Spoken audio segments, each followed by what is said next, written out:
अभिनंदन मित्रों, आज के आर्य सत्य में मैं आचार्य चंद्रकांत आप सभी का बहुत बहुत स्वागत करता हूं। मित्रों, हमारा प्रयास रहता है कि आपको ज्योतिष, वास्तु, आध्यात्म, धर्म से संबंधित किसी एक ऐसे सत्य से परिचित कराया जाए और बहुत ही सरल शब्दों में कि उसको लेकर के जितनी परतें, जितने प्रश्न आपके दिमाग में हैं, दिल में हैं, उन सब का समाधान हो सके। मित्रों, रत्नों का जो प्रयोग है वो ज्योतिष में समाधान के तौर पर लंबे समय से होता चला आ रहा है।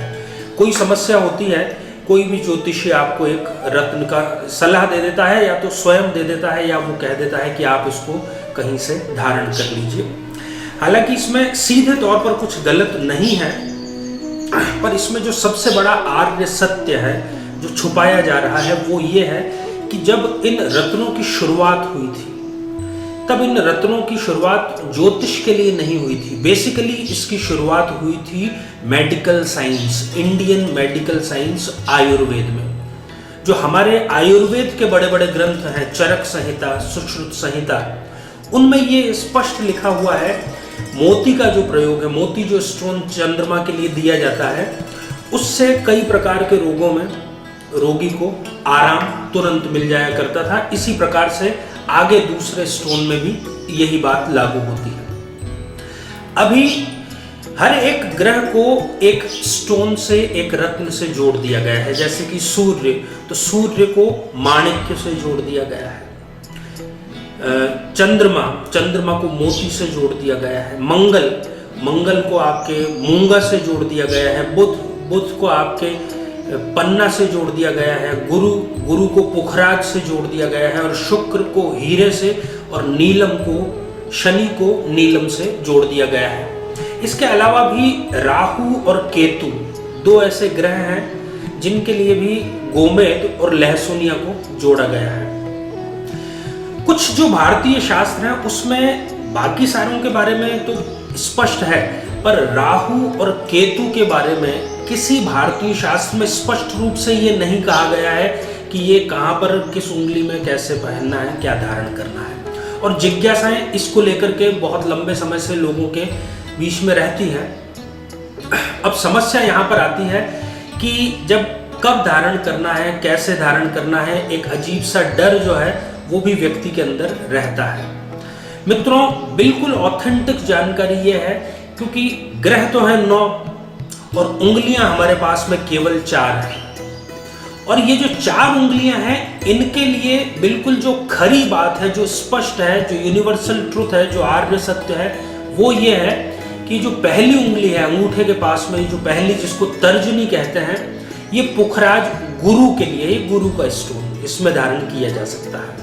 फिर ये जो दूसरे नंबर की मध्यमिका है, इसको नीलम या शनि का जो स्टोन है उसके लिए इसको निर्धारित किया गया है। तीसरी ये जो उंगली है हमारी, जिसको अनामिका, इसका कोई नाम नहीं रख पाए इसलिए इसको अनामिका कहा जाता है, इसको सूर्य के स्टोन माणिक्य के लिए निर्धारित किया गया है। और ये जो अंतिम कनिष्का उंगली है, इसको बुध के लिए, पन्ना के लिए निर्धारित किया गया है।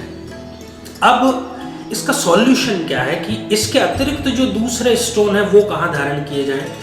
तो इसमें बिल्कुल स्पष्ट बात यह है कि जो मित्र ग्रह हैं, जो आपस में ग्रह मित्र हैं, उनके स्टोन एक उंगली में धारण किए जा सकते हैं। उदाहरण के लिए जैसे ये अनामिका है, ये मैंने बताया कि आपको सूर्य की ये उंगली निर्धारित की गई है।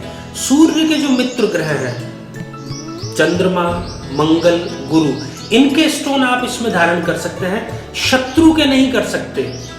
सूर्य का शत्रु है शुक्र। कई ज्योतिषियों को मैंने देखा है कि वो अनामिका में शुक्र को धारण करवाने की सलाह देते हैं। ये बिल्कुल 100% गलत बात है। मित्रों, स्टोन करता क्या है? जब हम स्टोन धारण करते हैं तो उसमें एक बात बिल्कुल ख्याल रखने की ये है कि वो हमारे स्किन को टच करना चाहिए। अंगूठी में इस तरीके से फिट हो वो स्टोन कि वो हमारी स्किन को टच करे। जब सूर्य जो इस पूरे ब्रह्मांड को चला रहा है, जिस ऊर्जा से पृथ्वी पर सारा कार्य चल रहा है, वो स्टोन पर जब सूर्य की किरणें गिरेंगी और वो हमारे रक्त के संपर्क में आएगी, तब जाकर के हमारा जो ग्रह है उससे संबंधित, जिससे जो हमारी कुंडली में अशुभ ग्रह है, अनिष्ट है, जो हमें पीड़ा पहुंचा रहा है, उसको शांति मिलेगी। दूसरी बड़ी ही बहुत ज्यादा लोगों को इस बारे में शंका रहती है नीलम को लेकर के, तो ये शंका बिल्कुल जायज है, क्योंकि मैंने देखा है कि बिना कुंडली दिखाए अगर आपने नीलम धारण किया तो विद इन अ वीक आप बहुत बड़ी समस्या में घिर सकते हैं। ये यूनिवर्सल आर्य सत्य है। इसलिए मैं तो कहूँगा नीलम ही क्या, कोई भी जो स्टोन है उसको धारण करने से पहले हमें उसको टेस्ट कर लेना चाहिए कि वो हमें सूट कर रहा है या नहीं कर रहा। दूसरी चीज, आपने सुना होगा कोहिनूर, उर्दू का शब्द है। कोह मतलब पहाड़, नूर मतलब चमक। कोहिनूर इस दुनिया का सबसे प्रतिष्ठित, सबसे महंगा स्टोन है, जो आज की तारीख में ब्रिटिश राज सिंहासन में जड़ित है। उसकी हिस्ट्री क्या है मित्रों? उसकी हिस्ट्री यह है कि वो स्टोन चाहे जितना महंगा, चाहे जितना प्रतिष्ठित है, परंतु वो जिसके पास भी गया है, जैसे ही वो उसके पास पहुंचा है, उस साम्राज्य का पतन होना शुरू हो गया। चाहे वो मुगल साम्राज्य हो, मुगल साम्राज्य के पास वो आया और नादिर शाह ने हमला करके मुगल साम्राज्य को एक तरीके से पतन के रास्ते पर पहुंचा दिया। जब वो ब्रिटिश साम्राज्य मतलब अंग्रेजों के पास में आया, तो अंग्रेज जो कि पूरी दुनिया पर शासन करते थे, उनका पतन होना शुरू हो गया। उनको अपने सारे उपनिवेशों को धीरे धीरे छोड़ना पड़ा, सारे उपनिवेशों को। तो कहने का अर्थ यह है कि हमें कोई भी स्टोन धारण करने से पहले उसको पूरी तरीके से जांच परख लेना चाहिए कि ये हमारे लिए उपयुक्त है या नहीं है। अगर कहीं इसमें गड़बड़ हुई तो लेने के देने पड़ सकते हैं। दूसरी चीज, वो शुद्धिकरण के बाद में लिया जाना चाहिए, किसी परिचित व्यक्ति से लिया जाना चाहिए। पता लगे हमने बहुत महंगा स्टोन खरीदा और वो कांच का एक मामूली टुकड़ा निकला। इससे संबंधित आपकी जो भी जिज्ञासाएं हैं, आप मुझे ईमेल के माध्यम से भेज सकते हैं। मैं प्रयास करूंगा कि उसका शीघ्र अतिशीघ्र आपको समाधान प्रस्तुत करूं। और जो हमारा रोजाना का ऑडियो सेगमेंट है, जिसका बहुत ज़बरदस्त रेस्पॉन्स आ रहा है, क्योंकि रोज़ाना आप उसको सुन सकते हैं acharyachandrakant.com पर।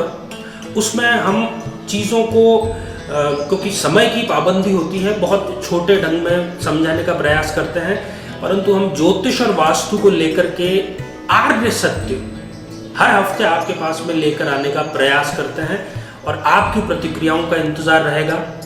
धन्यवाद, नमस्कार।